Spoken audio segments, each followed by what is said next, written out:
Salam guru penggerak, tergerak, bergerak, menggerakkan. Perkenalkan, saya Yanuar Ari Prasetyo, calon guru penggerak angkatan 10.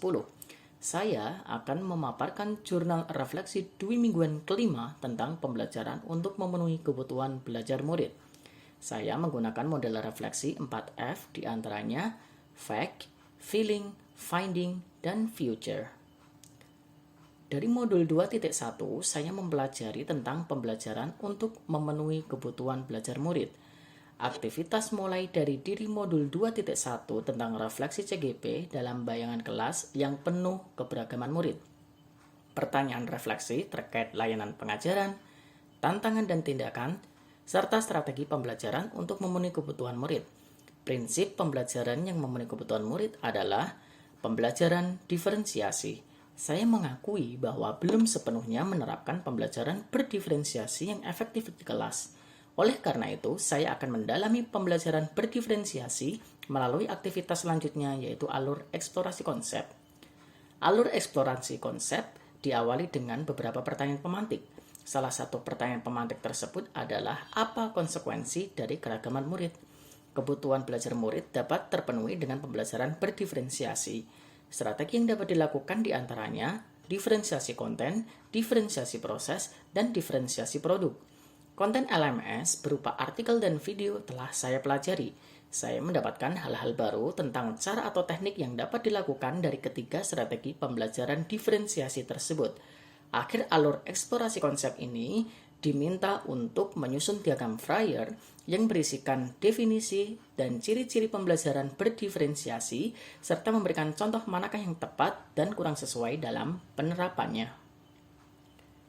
Alur berikutnya adalah ruang kolaborasi bersama fasilitator. Ruang kolaborasi sesi 1 berlangsung pada hari Selasa 11 Juni 2024 pukul 14.45 hingga 17.00 waktu Indonesia Barat. Aktivitas yang dilakukan adalah menganalisis skenario pembelajaran berdasarkan jenjang pendidikan. Saya bersama rekan CGP yang bernama Bu Yulita Farani sepakat memilih skenario pembelajaran diferensiasi pada jenjang SMA. Hasil diskusi tersebut dipaparkan saat ruang kolaborasi sesi 2 pada hari Rabu 12 Juni 2024 pukul 14.45 hingga 17.00 waktu Indonesia Barat. Selama presentasi dan diskusi berlangsung, saya memperoleh praktik baik dari skenario pembelajaran yang tersedia di LMS berdasarkan hasil analisis kelompok CGP lainnya. Alur demonstrasi kontekstual diminta untuk menyusun rencana pelaksanaan pembelajaran yang menerapkan prinsip pembelajaran berdiferensiasi. Saya mengunggah RPP pembelajaran berdiferensiasi di LMS agar mendapatkan umpan balik dari rekan CGP. Saya memperoleh umpan balik dari rekan CGP yang bernama Pak Muhammad Fathul Damanhuri terkait unggahan RPP. Saya pun menindaklanjuti umpan balik tersebut untuk diperbaiki lagi dan disesuaikan dengan rubrik penilaian. Saya memperbaiki TP yang lebih operasional dengan rumus ABCD. Selain itu, alur elaborasi pemahaman bersama instruktur juga yang sangat dinanti-nanti untuk memperkuat konsep. Alhasil, saya menyusun RPP pembelajaran berdiferensiasi berdasarkan umpan balik rekan CGP, fasilitator, instruktur, sehingga saya siap mengunggah karya tersebut di LMS yang telah disediakan. Perasaan yang saya alami di antaranya tertarik, termenung, antusias, dan optimis. Saya tertarik dengan materi modul 2.1. Sebagai pemimpin pembelajaran, saya berusaha untuk terus proaktif dan bijaksana untuk memenuhi kebutuhan belajar murid agar pembelajaran berdiferensiasi berjalan efektif. Saya merenungi bahwa saya pernah melakukan kesalahan dalam pembelajaran. Saya pernah asal-asalan mengelompokkan murid tanpa mempertimbangkan kondisi heterogen. Murid cepat tanggap biasanya terabaikan dan bahkan diminta untuk jadi tutor sebaya atau mendapat tambahan soal. Saya pun menganggap pemetaan kebutuhan belajar berdasarkan hasil asesmen diagnostik awal. Saya memberikan label gaya belajar pada tiap murid. Oleh karena itu, saya berusaha untuk memperbaiki menjadi kebiasaan baru. Saya antusias untuk menerapkan strategi pembelajaran berdiferensiasi, baik diferensiasi konten, diferensiasi proses, dan diferensiasi produk. Penguatan konsep selama mengikuti alur belajar merdeka di LMS Program Guru Penggerak memupuk rasa optimisme dan kepercayaan diri saya. Saya berusaha dapat memberikan praktik baik penerapan pembelajaran berdiferensiasi yang lebih efektif bagi rekan sejawat di sekolah.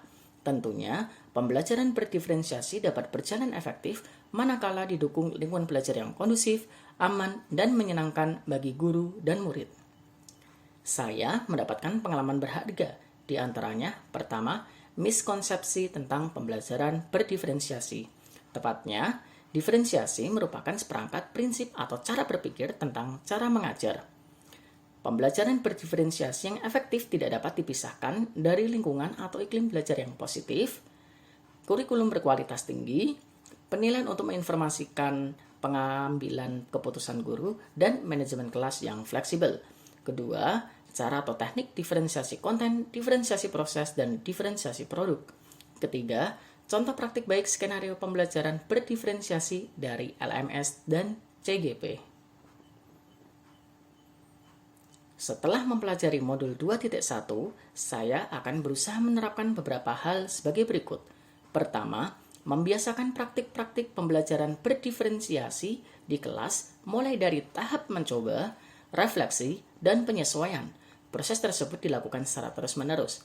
Kedua, konsisten proaktif merencanakan pembelajaran yang mengakomodasi kebutuhan belajar murid. Ketiga, asesmen dilakukan berkelanjutan terutama asesmen formatif. Dan yang keempat, menciptakan lingkungan belajar yang positif yang berpegang teguh pada keyakinan kelas. Mari bergerak bersama, semarakan Merdeka Belajar.